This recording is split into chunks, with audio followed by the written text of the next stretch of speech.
Everyone, good morning and welcome back to our new video. তোমরা আশা করছি ভালো আছো, সুস্থ আছো। আমার নতুন ভিডিওতে তোমাদের সকলকে স্বাগত। দেখো, গতকালকে ভিডিও আমি দিতে পারিনি, সেই কারণে সরি। চলো, আজকে সুন্দর একটি ছোট্ট ব্লগ নিয়ে আজকে আবারও হাজির হয়েছে আমি, পায়েল, উত্তর দিনাজপুর জেলার ছোট্ট একটি গ্রাম থেকে। দিনটা ছিল বুধবার, সকাল বাজে প্রায় এখন ওই 6টা থেকে 7টে। সকালে ঘুম থেকে উঠে পড়েছি। রাত্রে যা ঝড় বৃষ্টি হয়েছে জানো, আমাদের উত্তর দিনাজপুরে গত দুদিন ধরে প্রচণ্ড রাত্রে ঝড় বৃষ্টি হচ্ছে। বুধবার হয়েছে, বৃহস্পতিবারও হয়েছে। তাই তো আমাদের ট্রেনের ঘরটা নিয়ে একটা সমস্যায় ছিলাম। তোমরা আস্তে আস্তে পুরো ব্লগটা দেখো, সমস্ত কিছু শেয়ার করবো। সামনে যা পরিমাণে গরম আর যা পরিমাণে এত ঝড় বৃষ্টি আসবে আষাঢ় শ্রাবণের দিকে, আর বিশেষ করে যে বৈশাখে কাল বৈশাখী হবে, এই টিনের ঘরগুলো যাদের নরম থাকে তাদের প্রচণ্ড চিন্তা থাকে উড়ে যাওয়ার। তো সেই সমস্ত কিছুরই আজ একটা ব্যবস্থা করলাম। চলো, তার আগে সকালবেলায় ভাত বসাবো। জানো তো, মোটরে জলটা শেষ হয়ে গেছে। তাই এই যে পিছনে বাড়ির দিকে একদম একটা কল আছে, বহু পুরনো, আমার শ্বশুরমশাইয়ের আমলেরই এগুলো তৈরি। তো যার কারণে এগুলো অনেকটা পরিমাণে পুরনো দেখতে লাগে।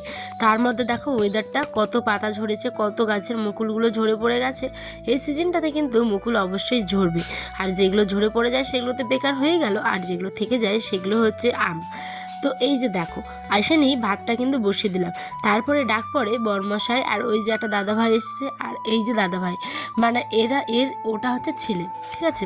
আর এদিকে বর্মা, আমি, সবাই মিলে এই টিনগুলো, তোমরা তো গতকালকে ভিডিওতে দেখেছোই, গতকালকে না তার আগের ভিডিওতে, যারা দেখোনি ওরা অবশ্যই একবার ভিজিট করে নিও। এই যে এগুলো হচ্ছে অ্যাডভাস্টার টিন। অ্যাডভাস্টার টিনটা বেসিক্যালি কিন্তু অনেকটা ভারী হয়, প্লাস অনেক পরিমাণে শক্ত, ঠিক আছে। তো আমাদের দেখো, এগুলো যেহেতু বহু পুরনো ঘর, আমি অনেক ভিডিওতে বলে থাকি অনেক পুরনো, এগুলো আমার শ্বশুরমশাইয়ের তৈরি। আমাদের নিজের সেপারেট বাড়ি এখনও পর্যন্ত আমরা করিনি, প্রবলেম আছে বলেই করিনি নিশ্চয়ই, তাই না? প্রত্যেকটা মানুষের জীবনে সঠিক সময়ের প্রয়োজন হয় একটা কোনো কিছু সিদ্ধান্ত নেওয়ার। আমরা এখনও নিইনি সিদ্ধান্ত বাড়িতে ঘর দেওয়ার, ইনশাআল্লাহ দিব আগামী বেশ 1-2 বছরের মধ্যেই হয়তো। তো তার আগে দেখো, এই যে এই ঘরটাতে তো থাকতে হবে, তাই না? আর টিনের হোক কিংবা বড় রাজপ্রাসাদ, নিজের ঘরটাকে শান্তির, ভালোবাসা, সমস্ত কিছু যদি থাকে না শান্তি, তাহলে সেই ঘরটাই একদম দুনিয়ার সব থেকে শান্তির ঘর হয়ে ওঠে, বিশেষ করে একটা মেয়ের কাছে, তাই না? কি ঠিক বললাম না? তোমরাও নিশ্চয়ই এরমটাই মনে করো। আমার এই ঘরটাতে এই টিনটা যে দেখছো, এই টিনটা অনেকটা ফুটো হয়ে গেছে, ঠিক আছে, বেশ কয়েকটা জায়গায়।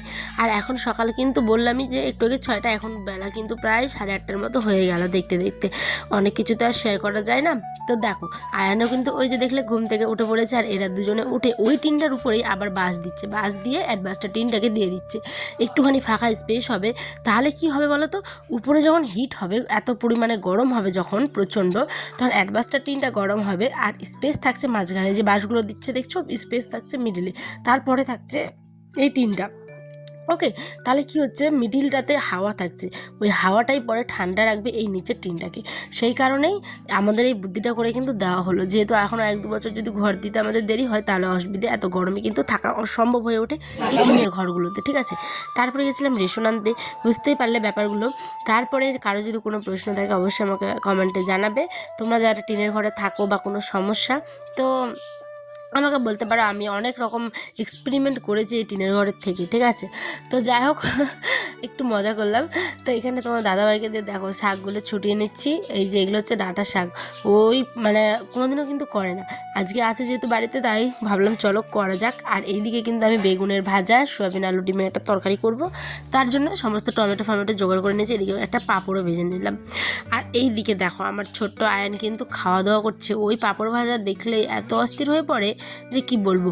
আমাদের এই চুলোটা কিন্তু বিগত কয়েকদিন ধরে মানে ন্যাপামোচা করা হয়নি, যেহেতু ঝড় বৃষ্টি। আর এখন চুলোটাতে হয়তো আজকেই লাস্ট রান্না করছি, জানি না কাল থেকে রান্না করতে পারবো কি না, যেহেতু উঠোনের এক সাইডে তো দেখতেই পাচ্ছ, পুরো বৃষ্টি পড়লে কিন্তু চারিদিকটা ভিজে যায়, আর সাথে সাথে অবস্থায় কিন্তু চুলোতে রান্না করা যায় না, ঠিক আছে।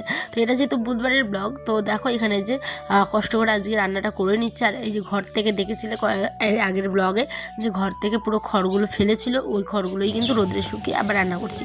সঞ্চয় কে না চাই বলো, আমরা মেয়েরা তো একটুখানি সঞ্চয় করতেই পারি, তাই না? এমনি ইরানে অনেক যুদ্ধ হয়েছে, যার কারণে গ্যাসের দাম হয়তো একটুখানি বেড়েই যাবে, সেই কারণে আমাদের গ্রামের লোকেদের একটুখানি মানে সঞ্চয়ের দরকার। যাই হোক, চলো আজ আসি, আমাদের এটাই ছিল আজকে রাত্রে খাওয়ার। তোমাদের ব্লগটা কেমন লাগলো জানি ওটা।